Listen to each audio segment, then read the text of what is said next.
বাচ্চাদের স্কুলে দিয়েছে, সকাল সকাল স্নান করে ঘড়িতে ঠিক বেজেছিল সকাল 8টা। আর এখন এসছি শাশুমার ঘরে, কি করতে না করতে চুপি চুপি সবই জানাচ্ছি। চুপি চুপি মানে শাশুড়ি মায়ের তো শরীর খারাপ হয়েছে, লুজ মোশন, তাই শাশুড়ি মায়ের এখানে যা যা জিনিসপত্র আপনাদের দেখাচ্ছি আজকে। কী জন্য দেখাচ্ছি, এই যে লাঠি টাঠি নিয়ে শাশুমা ঠিক কী কী করে না করে সবই বোঝাচ্ছি। সবার প্রথমে জানাই অরিত্রা অরিত্রিয়ার মোমে আপনাদের সবাইকে স্বাগত। আমি পুজো করার জন্য ঠাকুমার ঘরে সিঁদুর পরতে এসেছি। এবারে ভাবলাম যে এই লাঠি টাঠি এখানে কেন সেটাই দেখাচ্ছি। এখানে হচ্ছে এই যে লাঠিটা এই কাজে ব্যবহার হয়, দেখুন এই যে শাশুড়ি মা বেটে তো, তাই লাঠি নিয়ে পর্দা সরায়, তার জামা কাপড় উঁচু থেকে পারতে না পারলে লাঠি দিয়ে পেড়ে নেয়, এই রকম আর কি। এখানে তার পানের সাজি, তার সিঁদুর চিরুনি, তার চুল কালার করার জন্য বাটি সব এখানে থাকে। এখানকার জিনিস ওখানে নেওয়াই যাবে না। আর আমি তো শাশুমার ঘরে আসি চুপি চুপি সিঁদুর পরতে। চুপি চুপি নয়, মা জানলেও কিছু বলে না, কিন্তু তার জিনিস কোনো এলোমেলো করা যাবে না, এদিক থেকে ওদিক যাতে না হয়। ওর জিনিস যেখানেই থাকুক না কেন। আর শাশুড়িমার তো লুজ মোশন হয়েছে, তাই শাশুড়িমাকে তো এখন রুমে দেখতে পাচ্ছি না, মনে হয় বাথরুমে আছেন উনি। তাই আমি তো ঢুকে, শাশুড়ি মায়ের এখন পর্দা টর্দাও খোলা হয়নি, এতটাই ক্লান্ত, সবসময় শুয়ে পড়েই আছেন আর কি। এই যে এই যে আয়নাটাও তুললাম, এটাকে কিন্তু সোজা করে রাখা যাবে না, এইরকম করে রাখলে চলবে না। ওই আয়নার যে রিফ্লেক্ট হয়ে মুখে পড়বে, তাহলে অনেক বকা খেতে হবে। আয়নাটা সবসময় এরকম উল্টে রাখতে হবে, এটা কখনো যেন আয়নাটা সোজা হয়ে না থাকে। আমি এমনই পুজো করতে যাচ্ছি, কি না কি পুজো করতে যাচ্ছি, আমার হাতে দুখানা ফোন দেখেছেন। একটা আমি পুরনো ফোনটা নিয়েছি, একটাতে ভিডিও করছি। তাহলে কি ঠাকুরকে এমন পুজো দেব, আর ঠাকুর এমন কি আমাকে আশীর্বাদ দেবে যে আমি দুখানা ফোন নিয়ে ছাদের উপর পুজো করতে গেছি। ছোটেও এসছে, তার মা এসছে জামা কাপড় শোকাতে, সেও এসছে। পুজো পুরো কালকে বিকাল সারা রাত্রি থেকে এত বৃষ্টি হয়েছে, জামা কাপড় কোনো কিচ্ছু শোকায়নি, সারা রাত্রি এরকমই পড়ে আছে।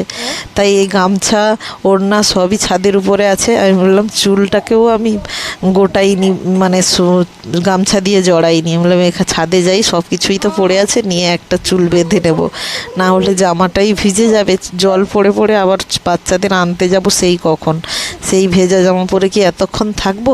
তাই চুলটাকে একটু ওড়না নিয়ে জড়িয়ে নিচ্ছিলাম। আর দুটো ফোন নিয়ে আসার কারণ হচ্ছে, ছাদের উপরে একটা ফোনে পুজো করতে এসছি না, একটু ঠাকুরের গান চালাবো। আর মাঝে মধ্যে যদি টুকটুক করে ভিডিও করতে হয়, ওই গান বন্ধ করে বারবার ভিডিও করব। তাই দুটো ফোন থাকলে তো এটাই তার উপায় না, একটাতে গান চালিয়ে নেব আর একটাতে টুকটুক করে ভিডিও করব। এই হচ্ছে ব্যাপার। এখন দেখছি জামা কাপড়গুলো শুকিয়ে গেছে, কিন্তু এই যখন তখন বৃষ্টি চলে আসবে না, এই আবার জামা কাপড়গুলো তুলে নিয়ে যেতে হবে যাওয়ার সময় এক্ষুনি। এখন তো খালি যখন তখন রোদ্দুর উঠছে, যখন তখন বৃষ্টি নামছে। ছোটে তার দিদির জিনিসপত্র নিয়ে বসে গেছে, তার দিদি থাকলে এক্ষুনি দুজনের মারামারি তো অতি অবশ্যই লেগে যেত। এই যে আমাদের ঘরে সবাই ঠাকুর দর্শন করুন সকালে, সকাল সকাল। এবারে ঠাকুরের বাসনপত্র মাজার ব্যাপার আছে। এই ঠাকুর বলবে কি করছিস তুই, আমাকে নিয়েও ভিডিও শুরু করেছিস। দিনটা ছিল বৃহস্পতিবার, বৃহস্পতিবার মানে আজকে লক্ষ্মী ঠাকুরের এই বা পেতলের বাসনগুলো মেজে টেজে তাদের সিঁদুর টিঁদুর দেওয়া থাকে না, ওই স্বস্তিক চিহ্ন এইসব কি ওং টোং টাইপের লেখা থাকে, কী চিহ্ন কী নাম আমি জানি না, কিন্তু আমার শাশুমা যেরকম করে দেখেছি আমিও এইরকমই এঁকে দিই। আর সেইগুলো সব আজকে ঘষে মেজে তুলতে হবে, তারপরে পুজো করা। এই মন্দির টন্দির ভালো করে জল দিয়ে ধুয়ে দিতে হবে। যে যার ঘরে যেরকম করে পুজো। আমাদের ঘরে ওখানে মানে একই অন্য নিয়মের পুজো। আমার বাবার কাছে থাকলে আমাকে সেই নিয়মে পুজো করতে হয়, আর এখানে শাশুড়ি মায়ের কাছে থাকলে শাশুড়ি মায়ের নিয়মে পুজো করতে হয়, তাই না? আর আমি আমার নিয়ম এখনও চালু করিনি। আমি কি নিয়ম জানি আদৌ জানি না, কিন্তু যখনই আমার ব্যাপার হবে তখন আমার ব্যাপার। এখন কিন্তু শাশুমায়ের ঠাকুর ঘর, আর শাশুমায়ের নিয়ম মতন করেই সব কিছু করি। উনি যেরকম যেরকম করেন আমিও ঠিক সেরকম করি। কিন্তু এই যে মন্দিরটা ধুচ্ছি, এই মন্দিরের ধোয়ার যে জলটা গড়িয়ে গড়িয়ে আসছে সেইটাও যে পায়ে লাগছে, মানে আমার বাপের বাড়িতে বাবার কাছে থেকে থেকে এমন একটা যে এই জলটা অমুক করবে না, ওই জলটা পায়ে দেবে না, ওই জলটা ছোঁয়া যাবে না, ওই জলটা হবে না, এমন একটা হয়ে গেছে যেন এটা যে পায়ে আসছে যেন কেমন কেমন লাগছে নিজেকে, যে ইস মন্দিরের ধোয়ার জলটা পায়ে দিচ্ছি, সেই আমার পায়ে দিয়ে গড়িয়ে গড়িয়ে আসছে। কিন্তু এটা আমাদের ঘরে আবার কোনো ব্যাপার হয় না, এটা আমার শাশুড়ি মা অতটা কোনো মনে করে না বা কিছু বলে না। তাই যেখানে যে নিয়ম সে নিয়মই চলে যাই। আর মন্দিরের ধোয়ার অনেকটাই জল, কতই বা আমি ডিঙিয়ে ডিঙিয়ে লাফিয়ে লাফিয়ে যাবো বলুন। তারপরে ঠাকুরদের মোছার জন্য আলাদা একটা গামছা টাইপের ছিল। তারপরে আবার ঠাকুরদের আসন, মানে ঠাকুরদের গায়ে ভেজা কাপড় দিয়ে মোছার জন্য আলাদা একটা, আর ঠাকুরদের সিংহাসনটা মোছার জন্য আলাদা একটা, আর নিচের ফ্লোরটা মোছার জন্য আলাদা একটা। এবারে তিনটা আছে এখানে। এবার যেটা দেখেছি সব থেকে চকচকে সুন্দর ন্যাপকিন, ওইটা দিয়েই আগে ঠাকুরের গাটা মুছিয়ে দিচ্ছিলাম। তারপরে দেখছিলাম যে এটা, আর তারপরে যেটা সুন্দর সেটা দিয়ে সিংহাসন মুছে দিচ্ছিলাম। তারপরে দেখছিলাম যেটা একটু কালো হয়ে গেছে, তার মানে ভাবলাম সেটা নিচের। সেটা আমি জিজ্ঞেস করিনি, যে আমি আমার মতো করে মুছে দিই, যে এটা তাহলে নিচের ফ্লোরটারই মোছার জন্য। এই নিয়ে 3বার মুছে দিলাম। এই ভিডিও করার চক্করেও অনেকটা দেরি হয়ে যাচ্ছে। এখানে ফোনটা বসাবো না, এখানে ভেজা হাত লেগে যাবে, এখানে এই নতুন ফোন, আমার যদি কিছু হয়ে যায় তাহলে দেওর বলবে এই কদিন আনলাম ফোনটা তোমার এই অবস্থা হয়ে গেল। আমার পুরনো ফোন হলে জলে ভিজুক যাই হোক কোনো ব্যাপার ছিল না, পুরনো ফোনটাতে তো গান চালিয়ে দিয়েছি। এই যে বসছি ভালো করে না, একে মনে মনে একটু ভয়ও করছে। সাইডে আছে টাওয়ারের উপরে ওঠার জন্য সিঁড়িটা, আর ওই সিঁড়িটাতে হনুমান যখনই আসে দুমদাম করে লোহার সিঁড়িটা ফেলে দেয়।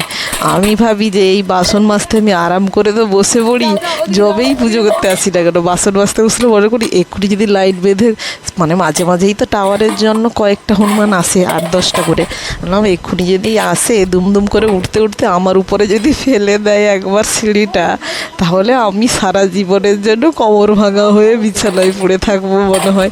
যবেই হনুমান আসে ঢং ঢাং করে সিঁড়িটা ফেলেই দেয়, আর ছোটে এসে আমার টোবাইলকে পা দিয়ে উল্টে দিচ্ছে। ও সে এসে সেই সিঁড়ির কাছে সিঁড়িটাকে ঝাঁকানাকা দিচ্ছে, বুঝলেন। এ হনুমানের উপরে কাজ করছে বেশি। আর এই দেখুন না, লাথি টাথি মেরে পালিয়ে যাচ্ছে চারদিকে। ওর জন্য আমাকে ফোন টোন সরিয়ে দিতে হবে এক্ষুনি, নাহলে আবার নতুন ফোন এক্ষুনি। আমি ফোনটা রেখেছিলাম ঠাকুরের পেতলের ঘটে, এও ঘট টট পা দিয়ে উল্টে দিচ্ছে, এত বদমাইশ। এ হনুমানের মতো, হনুমান কি ফেলবে, এই না আমাকে ফেলে এক্ষুনি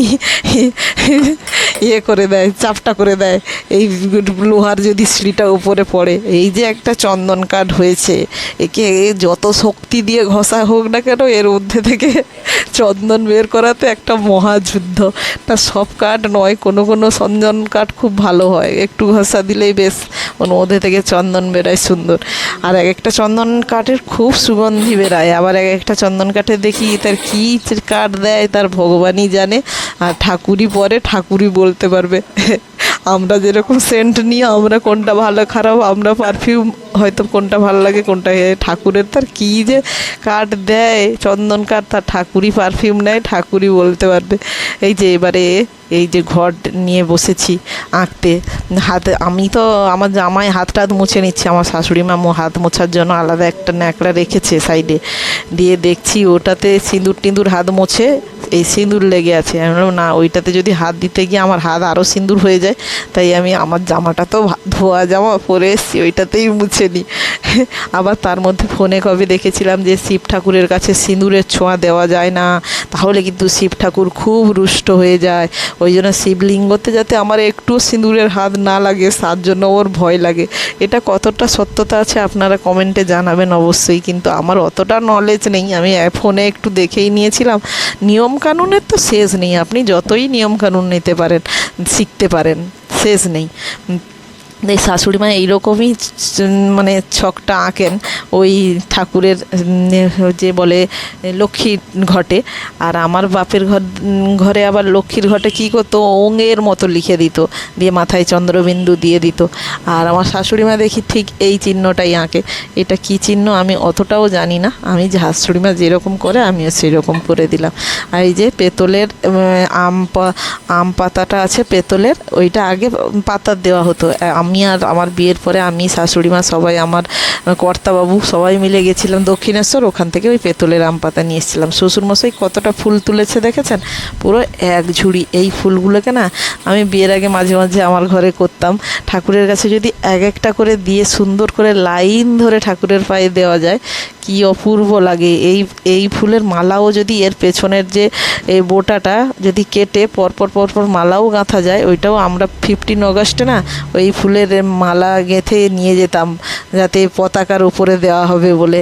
মনে পড়ে সেই সব দিনগুলোর কথা, মনে পড়ে যায়। এই যে পুরো র্যাকটাতে শাশুড়ি মায়ের সব ঠাকুরের সরঞ্জাম আছে, দেশলাই বক্স থেকে তেল থেকে সব কিছু। এটা ঠাকুরের স্টোর রুম আর কি, এখানে সব রাখা আছে। এই দেশলাই খুঁজে খুঁজে আমি হায়রান হয়ে গেছিলাম। নিচে যেতে শাশুড়ি মা বলছে, তুমি নিচে এসছো দেশলাই নিতে, আমার ওখানে সব রাখা আছে। দিয়ে আবার দৌড়ে পালিয়ে এসেছি, এসে দেশলাই খুঁজে আবার বের করলাম। এই বাক্সর মধ্যে কি খাজানা ঢোকানো আছে আমার খুব জানার ইচ্ছা। আমি আজকে দেখবো এই বাক্সের মধ্যে কি খাজানো আছে। এগুলো তো বই আছে বুঝতে পারছি, নিচের বাক্সটাতে তালা ঝুলছে একটা ছোট্ট, আমি দেখবো কি খাজানা আছে, শাশুড়ি মা কী খাজানা লুকিয়ে রেখেছে আমি দেখবো। উপরের বইগুলো আছে। তারপরে সেই বাচ্চারা হয়নি, সেই হয়েছিল না তখন পুজো করতে আসলে না, একটা ছন্দ লক্ষ্মীর পাঁচালি পড়তাম। আর তো বাচ্চারা হওয়ার পর থেকে যবে পুজো করতে আসি শুধু সন্ত্রাসে থাকি, দৌড়ে পালাই। আজকে ভাবছি যে একটা ছন্দ বৃহস্পতিবারেও এসছি যখন ঠাকুরের বইতে দেখছি, আর বইয়ে রে বাবা, এ তো খাজানা তো ফাঁকা গো, কিছুই নেই খাজানাতে। দেখুন পুরো ফাঁকা, ধুধু মাঠ, কিছুই খাজানাতে নেই। মনে হয় এই বইপত্রই থাকতো, যেভাবে তালা টালা দিয়ে ঝোলানো থাকে। এই জন্য ভাবছি, কারণ আমি এই বাক্স দেখেই কেন মনে পড়ছে জানেন, আমার দিদির ঘরে একটা বাক্স থাকতো, তার ছেলেরা মানে তার শাশুড়ি মায়ের কাছে। সেই বাক্সের মধ্যে তার ছেলেরা মাস কাবারি টাকা দিত, আর সেই টাকাটা তার বাক্সের মধ্যেই থাকতো। আমি ভাবলাম যে শাশুড়ি মা তো সেরকম কিছু না, তাহলে বাক্সের মধ্যে কি রেখেছে তাই দেখার আগ্রহ। দেখলাম এ তো ফাঁকা বাক্স। আর এই যে এটা লক্ষ্মীর পাঁচালি নিলাম, এবারে একটু পড়ে নেব। আর ঠাকুরের কাছে পুজোর করাটা নাই বা দেখালাম, আমার পুজো আমার মতোই করে থাকুক। ও ঠাকুর বলে মন্ত্র জানে না, কিছু জানে না, সে আবার ঘটা করে ভিডিও করে আমাকে দেখাচ্ছে। আমার মন্ত্র আমার মনেই থাক, ওইটুকুই থাক, মোছা পর্যন্তই থাক, পুজো করাটা নাই বা দেখালাম। এই হলো ব্যাপার আমার এই পুজোর ঘন্টা। এই ফোন নিয়ে আসতে বরং আরও ঘন্টা দেড়েক সময় লেগে গেলো, না হলে 1 ঘন্টার মধ্যে আমি তখন পরপর মনে পড়ে যায়। এই ফোনের চক্করে মনে হয় অনেক কিছুই ভুলে যাচ্ছি, বুঝলেন। এই যে এবার চুল টুলও শুকিয়ে গেছে। শাশুড়ি মায়ের এইরকম অবস্থা, পুরো ক্লান্ত হয়ে শুয়ে আছেন শাশুড়ি মা, তার শরীরের কোনো জোরও নেই, কিচ্ছু নেই, শুয়ে আছেন। আর আমি এসেছি কেন জানেন, একজনকে খুঁজতে। ওকে খুঁজে পাচ্ছি না, ওর মা রান্নাঘরে ব্যস্ত রান্না করছে, আর ওকে খুঁজে পাচ্ছি না। ও তার এসে দেখি যে তার দিদার তার ঠাকুমার এইখানেই ঢুকেছে পর্দার মধ্যে। এই ছোট ছোট মিটকেসগুলো, ওদের যা সাইজ আছে ওরা খুব খাপ হয়ে ঢুকে যেতে পারবে। ঢুকেছে এইখানে। আর এই যে এখন খেতে বসছি, দেখুন ভাত ছিল, এক্ষুনি ভাত হয়েছে, সেই ভাতটাকে একটু জল ঢেলে নিয়েছি। আবার নিয়েছি বড় একটা কি বলে গামলাতে করে, হাঁড়িতে। আর এই যে এটা হলো বেগুন। তা আমি কাঁচা পেঁয়াজ খাবো না, হোমিওপ্যাথি ওষুধ খাচ্ছি। একটু পেঁয়াজটাকে আলতো ভেজে নিয়েছি, আর তার সঙ্গে একটু বড়ির গুঁড়োগুলো ছিল, সেগুলো একটু ছড়িয়ে দিয়েছি। এই হলো আমার, দিয়ে ভেজে এনেছি একটু, ব্যাস ওইটা আমি দিয়ে এখন খেয়ে বেরাবো বাচ্চাদের আনতে। শ্বশুরমশাই গেছিলেন, আর শ্বশুরমশাই পাগল হয়ে গেছেন বলছি, আমাকে সবাই ক্ষমা করবেন। কেন বলছি, আমার শাশুড়ি মায়ের যখন মাঝে লুজ মোশন হয়, আমার শ্বশুরমশাই পাগলের মতো হয়ে যায়।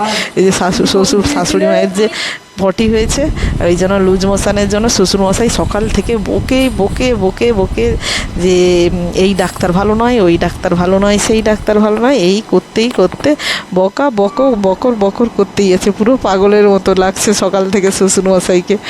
এই যে এবারে চলে এসেছি বাচ্চাদের নিয়ে, ওদেরকে নিয়ে চলে এসেছি, ওদেরকে স্নান টানও করিয়ে দিয়েছি। এবারে আমি বসছি, ওই ছবি আঁকে না, ওই কিছুই তো ছবি আঁকে না, শুধু কেটে কেটে পেপারগুলোকে কালার দিয়ে নষ্ট করে দেয়। তাই আমি সেরকম ছবি আঁকার এত ভালো খাতা তাদের এনে দিই না এখনও, যতদিন না একটা ছবি আঁকার ক্লাসে ভর্তি হচ্ছে, একটা সিস্টেমে পৌঁছচ্ছে। এই যে শাশুড়ি মায়ের কিন্তু সুতোর কৌটো নিয়ে এসেছি, এর মধ্যে তো যদি একটা সূচ মিসিং হয় না তাহলে অবস্থা খারাপ, ভিডিও ক্যামেরার মতো মনে থাকবে সবার যে সিসিটিভির মতো যে লাস্ট আমিই নিয়েছিলাম। এই জন্য সুচ যাতে একটাও মিসিং না হয়, এই জন্য লুজ খাতা নিয়ে এসেছি, ওটাকে বেঁধে তাদেরকে দুটো বানিয়ে দিই, দিলে তারা ঘাঁটা ঘুঁটি কাটি যাই পারে করে আবার ফিনিশ হয়ে গেলে আবার লুজ একটা দিস্তা খাতা নিয়ে আসি। এই করি, যবে তারা ঠিকঠাক প্রপার ছবি আঁকতে পারবে তবে আমি ওদেরকে একটা ছবি আঁকার পেজ এনে দেবো, ভালো করে ওরা আঁকবে। যতদিন না ভর্তি হচ্ছে, ভর্তি করব এখন, এরা একটু বুঝতে শিখলে আমি ভর্তি করব। এখন আমি যা পারি একটা ত্রিভুজ চতুর্ভুজ দিয়ে দিই, ওরা তার মধ্যেই কালার করতে বসে যায়। যাই করুক, এই হচ্ছে ব্যাপার।